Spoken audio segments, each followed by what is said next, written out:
Bonjour à toutes, bonjour à tous et merci de votre fidélité. Nous sommes très heureux de vous retrouver ce dimanche matin pour une nouvelle émission de Sagesse bouddhiste que nous consacrons aujourd'hui à Shinran. Ce grand maître bouddhiste, qui vécut au Japon au XIIIe siècle, a formulé un enseignement révolutionnaire, et ce, à bien des égards. Son but, offrir à tous la possibilité de réaliser l'éveil bouddhique et de s'affranchir de la souffrance inhérente à toute forme d'existence. Je vous propose de découvrir ensemble la vie hors du commun de cette grande figure spirituelle, mais aussi son enseignement à travers son œuvre littéraire et son héritage. Jérôme Ducor, bonjour. Bonjour. Et merci infiniment d'être avec nous aujourd'hui. Merci à vous. Vous avez été pendant longtemps conservateur au département Asie du musée d'ethnographie de Genève. Aujourd'hui, vous enseignez à l'IEB, l'Institut d'études bouddhiques, à l'Université de Genève, et vous avez publié de nombreux ouvrages, de nombreuses traductions. Et vous êtes également à la tête du Temple de la foi sereine. Quel joli nom. C'est à Genève. C'est ça. Alors, Jérôme Ducor, est-ce que vous pouvez nous rappeler tout d'abord ce qu'est la tradition de la terre pure ?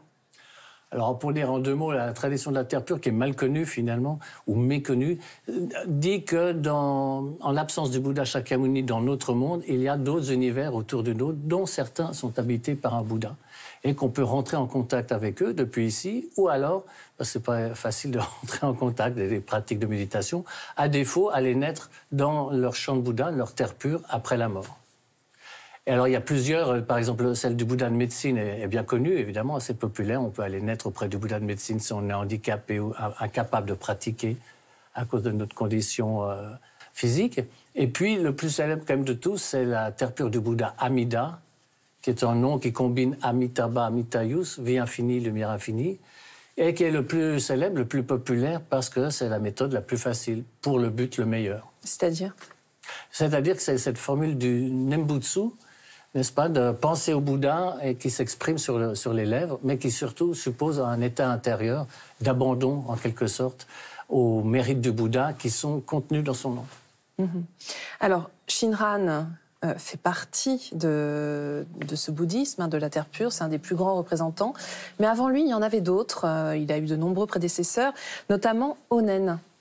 C'est ça, il y a plusieurs traditions de la terre pure, d'abord en Chine, et puis au Japon également. Et son maître, c'est Honen, qui lui-même se réclamait d'une lignée qui remonte à Tanluan, dont j'ai publié un commentaire récemment. Alors, c'est une lignée qui remonte à quand ? Donc, pour ce qui est de l'implantation chinoise, au 6e siècle. Au tout début du VIe siècle, sur la base des textes traduits à partir du sanskrit venu de l'Inde. Et Honen reprend donc cette idée que, n'est-ce pas, le Nembutsu, penser au Bouddha, ça peut être une pratique de visualisation, de méditation, ce qui n'est pas facile, ou alors précisément la prononciation du nom. Et Honen met l'accent sur la prononciation du nom.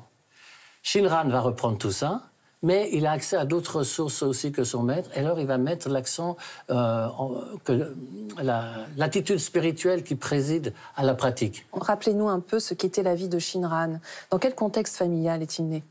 Alors Shinran naît dans une famille de petite noblesse. Les hommes de la famille sont des fonctionnaires de l'administration impériale, mais il y a l'arrière-grand-père qui est à l'origine d'un scandale dont on ne sait pas grand-chose, enfin qui a valu à la famille d'être écartée, et Shinran évidemment va en souffrir. Et là-dessus, il perd encore son père à l'âge de 9 ans. Et c'est à ce moment-là que lui-même s'engage dans les ordres. Exactement. Dans l'école Tendai, sur le grand monastère au nord-est de Kyoto, le mont Hiei, où il y avait quand même à peu près 3000 temples et chapelles qui formaient le monastère. Et alors là, on est à quel moment précisément ? Donc il entre dans les ordres en 1181 et il les quitte en 1201. Donc c'est une enfance une adolescence qui sont faites d'études dans un monastère ? D'études dans un grand monastère et qui, à l'époque, est fameux notamment pour ce qu'on appelle les moines soldats. C'est-à-dire que c'était devenu tellement grand, il y avait des esclaves, il y avait des serfs pour gérer les terres, etc. Et tout ce petit monde se querellait. Et on considérait en plus que le Japon était à ce moment-là entré dans la période de la fin de la loi bouddhique. C'est quoi cette période-là ? Le bouddhisme est une des seules religions qui annonce sa propre disparition. En général, les religions visent leur apothéose, n'est-ce pas ? Et le bouddhisme dit, non, nous aussi, on est soumis à la loi de l'impermanence, comme tout le reste. Donc, elle va disparaître. Et il y a des calculs de ces dates. Et on entre dans la dernière phase qui est de 1000 années, on est dedans. Et selon les calculs chinois ou japonais, ça commence en 551 après Jésus-Christ ou en 1051 après Jésus-Christ pour ce qui est du Japon.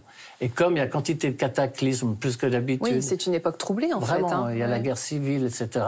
Donc, qui se termine avec l'établissement du Kamakura, les premiers shoguns, vous voyez, c'est le monde des samouraïs à ce moment-là.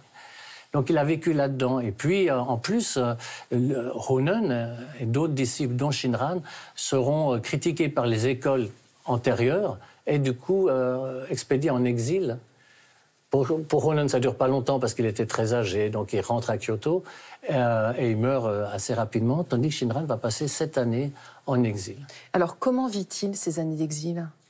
Alors c'est difficile hein, parce qu'un exilé doit se nourrir par lui-même. Donc on lui donne des graines au début et du sel, et après débrouille-toi.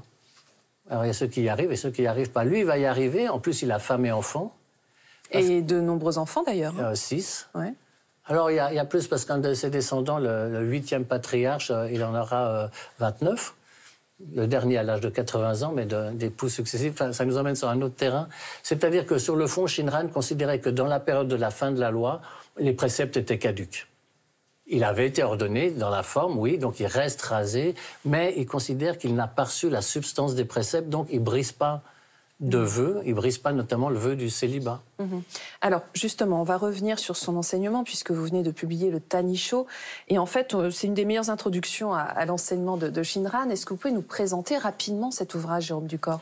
Oui, parce que Shinran a beaucoup écrit, surtout dans ces dernières années. Il meurt à 90 ans, mais il écrit surtout autour de 80 ans. Énormément, en chinois, en japonais. C'est un des premiers à écrire en japonais pour rendre accessible, en prose et en vers. Mais c'est des ouvrages évidemment très théoriques, très scolastiques, et c'est finalement le Tanisho, un recueil que lui-même n'a pas écrit, qui est un recueil de ses paroles rédigées à titre posthume. Donc c'est son enseignement oral ? Son enseignement oral, recueilli après sa mort par on ne sait pas trop qui, mais on suppose que c'est un des interlocuteurs que l'on trouve dans le livre, qui s'appelle Yuyan. Et c'est un ouvrage extrêmement paradoxal et beaucoup plus vivant, évidemment, que des textes scolastiques. Alors justement, parlez-nous-en. Donc en fait, on dit souvent que son enseignement est révolutionnaire. Pourquoi ? C'est révolutionnaire et c'est dans la lignée de cette tradition qui dit qu'au fond, le meilleur des buts, le plus sublime des buts, l'éveil, pour l'appeler par son nom, est accessible aux plus minables. Donc ça paraît contradictoire. Et pourquoi c'est quand même néanmoins possible ? C'est qu'il y a ce moyen du Nembutsu. C'est-à-dire qu'il contient tous les mérites nécessaires à l'éveil, mais pas les mérites que vous avez réunis, mais ceux qui ont été réunis par le Bouddha. Et que lui-même, dans ses vœux, transfère, ça c'est une notion très représentative du grand véhicule, n'est-ce pas, lorsque vous avancez sur la voie, vous accumulez d'une part des mérites, d'autre part de la sagesse. Et ce qui compte, c'est l'intention, c'est ce qui fait le karma. Or, le bodhisattva du grand véhicule, par charité, oriente ses mérites pas seulement sur sa propre réalisation de l'éveil, mais en fait partager tout un chacun. Alors, il y a un autre principe qui est essentiel, c'est le jinen. Donc, en fait, est-ce qu'on pourrait dire que c'est l'abandon de tout calcul ou peut-être une forme de lâcher-prise ? C'est exactement ça. N'est-ce pas, on parle de la foi. Alors la foi, chez nous, c'est un peu mal perçu. Hein, et du coup, on présentera la terre pure comme un fidéisme, etc. Alors, pas du tout. La foi, en l'occurrence, on peut l'expliquer par le doute. C'est encore ce qu'il y a de plus simple. Et Shinran définit le doute comme vouloir calculer la sagesse du Bouddha. Donc si je me dis, moi, incapable, je suis capable néanmoins du plus haut des sommets de la réalisation avec le Nembutsu, si je me dis c'est trop beau pour être vrai, ça veut dire que je suis en train de calculer la sagesse du Bouddha, elle n'est pas si parfaite qu'elle arrive à un moyen aussi extraordinaire. Ça, c'est le doute. À l'inverse, si j'abandonne ces calculs, il y a un mot pour ça en japonais qui sonne bien, c'est hakarai. Hakarai. Si j'abandonne ces calculs, ça va marcher de soi-même, tout naturellement, et c'est ça que veut dire le mot jinen. Et ça, c'est peut-être au cœur de la philosophie de Shinran, plutôt que de s'accrocher à vouloir faire des efforts, à faire de plus en plus de récitations, de plus en plus de visualisations, que sais-je, on laisse aller. Et là, la mécanique est vraiment celle qu'on va retrouver avec le lâcher-prise, qui est une expression du zen, ou même du chan chinois, et du zen. Et Shinran est contemporain de Dogen, notamment. Et il y a vraiment des parallélismes. Des similitudes, ouais. La différence, je dirais, en deux mots, c'est que dans le cadre du zen, on a une méditation, somme toute, abstraite, ce qui n'est pas donné à tout le monde. Méditer sur le vide, bon. Et puis, dans la terre pure, spécialement chez Shinran, c'est la même chose, sauf que c'est habillé Il y a une image à laquelle on peut se référer, qui est celle du Bouddha Amida. Alors, Shinran meurt assez tard. Il laisse justement une sacrée descendance. Qu'est-ce qu'il en est de son héritage aujourd'hui, Jérôme Ducor? Eh bien, il s'est perpétué au cours des siècles jusqu'à aujourd'hui. Donc, il y a eu plusieurs branches. Il y a un moment donné où, entre deux frères, la lignée s'est séparée. Et par rapport à la branche à laquelle où j'ai été ordonné, qui est la branche du Nishi-Honganji, le Honganji de l'Ouest, eh bien, le patriarche actuel, c'est la 25e génération depuis Shinran. Alors, ce qui était, au fond, un cas particulier pour cette école, ce qu'on appelle Jodo Shinshu, la véritable école de la terre pure, eh bien, à la fin du 19e, par le gouvernement japonais, a été étendu à toutes les autres écoles. Oui, parce que ce qu'il faut dire, c'est que jusqu'au 19e siècle, finalement, ces écrits même n'étaient pas très connus. Il y a eu une redécouverte de Shinran. De Shinran et notamment du Tanisho. Parce que comme il est tellement paradoxal, c'est quand même lui qui dit si les bons vont naître dans la terre pure, à plus forte raison les mauvais. Donc ça peut être mal interprété. Donc c'était resté un peu sur le coude. Et comme vous le dites, à côté des ouvrages scolastiques, eh bien celui-là, qui a une saveur, disons, beaucoup plus vivante et directe, a été mis à l'honneur. Alors pour conclure, j'aimerais que vous nous disiez un mot sur son temple, le temple qu'il a fondé à Kyoto, qui est encore aujourd'hui vraiment un endroit essentiel, incontournable. Alors, lui-même n'a pas fondé de temple, c'est sa fille, en fait, sa fille cadette, qui a fondé un mausolée sur sa tombe. Avec cette idée que c'était les disciples qui géreraient, et puis elle finira par donner le terrain. Donc ça, c'est une époque qu'on n'imagine pas, mais à l'époque de Kamakura, 13e siècle, les femmes avaient le pouvoir de tester, faire des testaments, etc., ce qu'elles vont perdre par la suite au 17e, n'est-ce pas, au Japon. Et donc, c'est à la fois une histoire de famille et des disciples. Et puis, à la 3e génération, c'est-à-dire son arrière-petit-fils, eh bien, tout ça va être fondu avec vraiment un patriarche qui, à la fois, gère le temple et à la fois garantit l'orthodoxie de la doctrine. Donc, jusqu'à ce qu'à un moment donné, au tournant du XVIe siècle, 17e siècle, excusez-moi, il y a en deux frères, ça va se séparer. Et donc, on a deux temples du Honganji, celui de l'Est et celui de l'Ouest. Et par rapport à celui de l'Est, vous avez reçu, il n'y a pas très longtemps, le révérend Otani Chojun, qui est précisément de la branche cousine, en quelque sorte. Et il y a d'autres branches encore. Mais ça, c'est vraiment numériquement la plus importante au Japon. Et est-ce que vous avez d'autres projets concernant les écrits de Shinran?